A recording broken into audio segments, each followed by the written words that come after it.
Ever heard of a ghost ship that was literally impossible to sink? Well, let me tell you about the Joyita, a mystery from 1955 that still baffles experts today. Imagine this, a sturdy merchant vessel, built with a special cork-lined hull, making it unsinkable. It sets sail from Samoa on a short 2-day trip to the Tokelau Islands.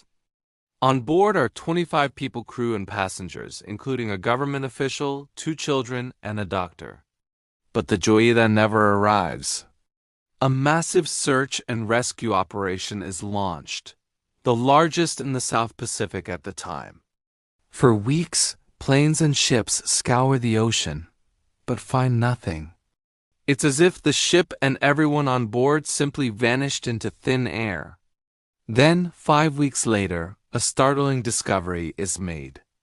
A passing merchant ship spots the Joyita, drifting aimlessly over 600 miles away from its intended route. It's partially submerged and listing heavily, but it hasn't sunk, just as its design intended. The relief of finding the ship quickly turns to horror and confusion. Rescuers board the vessel, expecting to find survivors, or at the very least, answers. Instead, they find a scene straight out of a horror movie. The ship is completely empty, not a single soul is on board. The crew, the passengers, all 25 people are gone. Where did they go?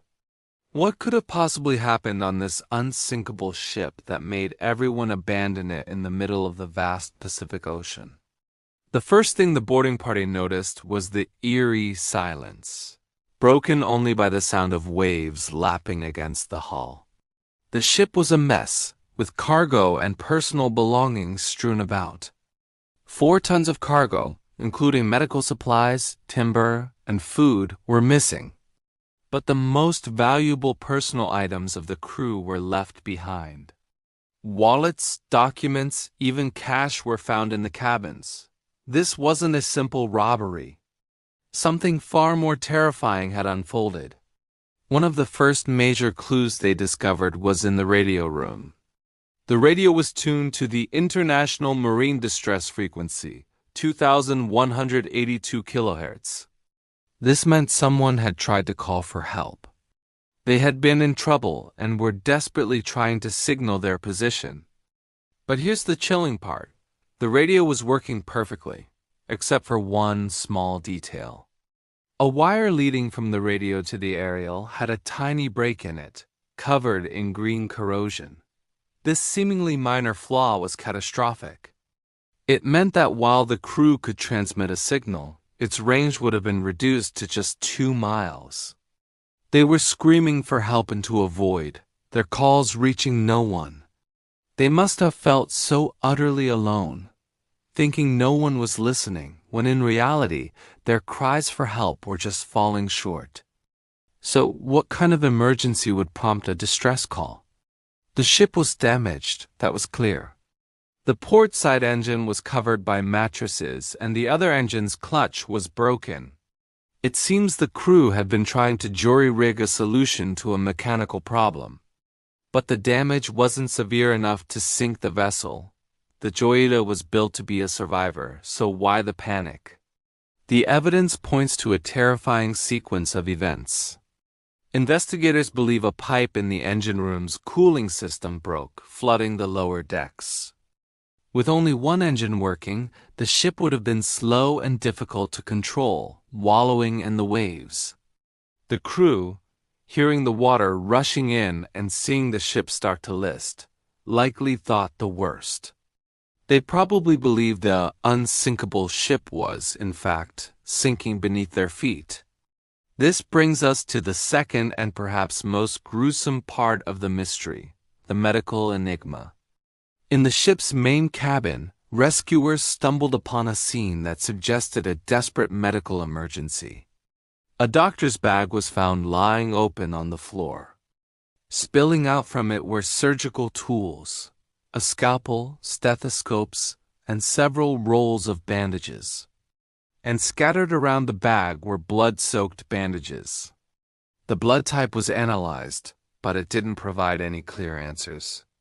There was evidence of some kind of medical procedure, Something serious enough to require surgical instruments and leave behind a significant amount of blood. But whose blood was it? Was someone injured during the initial problem with the engine, or did something else happen? Some theories suggest that the ship's captain, Thomas Miller, who had a persistent leg ulcer, might have been the one receiving treatment. Perhaps the rough seas and the stress of the situation aggravated his condition. Another theory is that the government official on board, who was a close friend of the captain, might have been injured. The ship was listing heavily, and in the chaos, someone could have easily fallen and sustained a serious injury. Imagine the scene. The ship is taking on water, one engine is dead, the radio isn't working, and someone is bleeding profusely.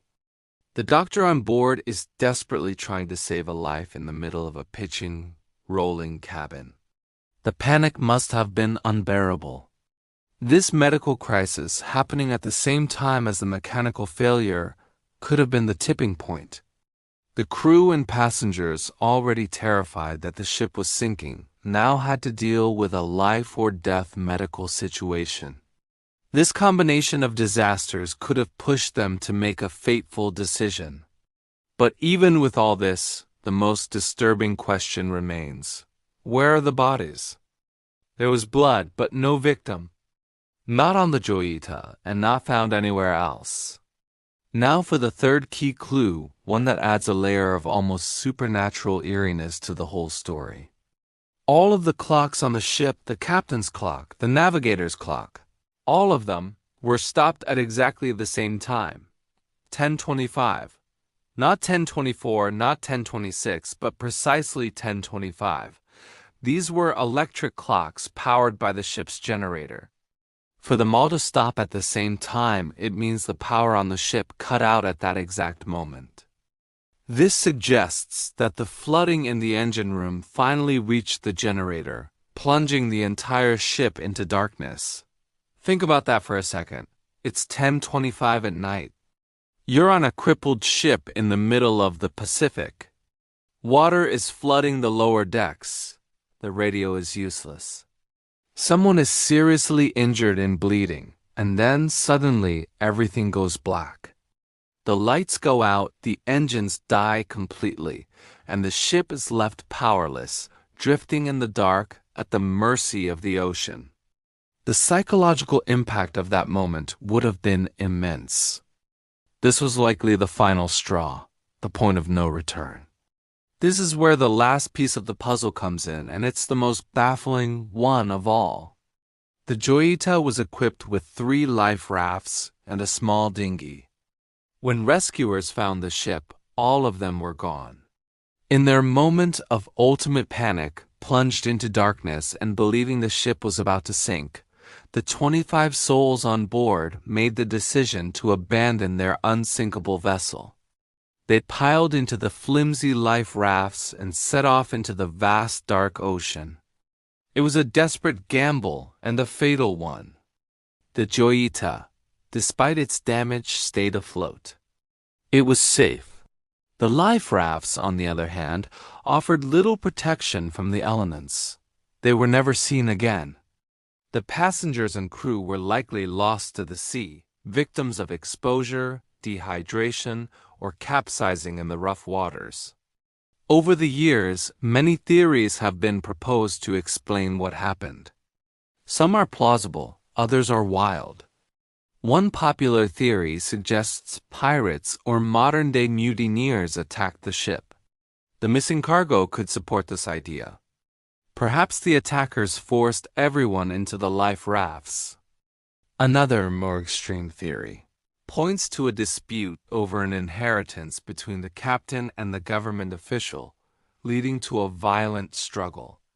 Some have even whispered of paranormal explanations, linking the disappearance to UFOs or sea monsters, pointing to the strange damage on the ship's superstructure.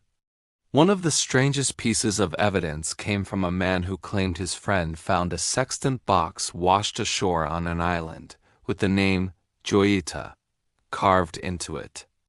But none of these theories can be proven. The most likely explanation, accepted by most investigators, is the one we've walked through: a perfect storm of unfortunate events. A broken pipe led to flooding. The flooding caused panic and a failed distress call. A simultaneous medical emergency heightened the terror. And the final power outage at 10:25 p.m. was the breaking point that led to the fatal decision to abandon a perfectly seaworthy ship. It's a tragic story of how human fear and panic, more than any mechanical failure, led to disaster. The Joyita itself was eventually repaired and put back into service, but it seemed cursed. It ran aground several times and was eventually stripped for parts and left to rot, but its legend lives on. The Mary Celeste of the Pacific, an unsinkable ship that lost its soul not to the ocean, but to the terror that gripped the hearts of those on board. The mystery of the Joyita serves as a haunting reminder of the power of the sea and the fragility of human life in the face of it. What do you think really happened that night? Let me know your theories in the comments. Thanks for watching, and if you're fascinated by mysteries like this, make sure to subscribe for more.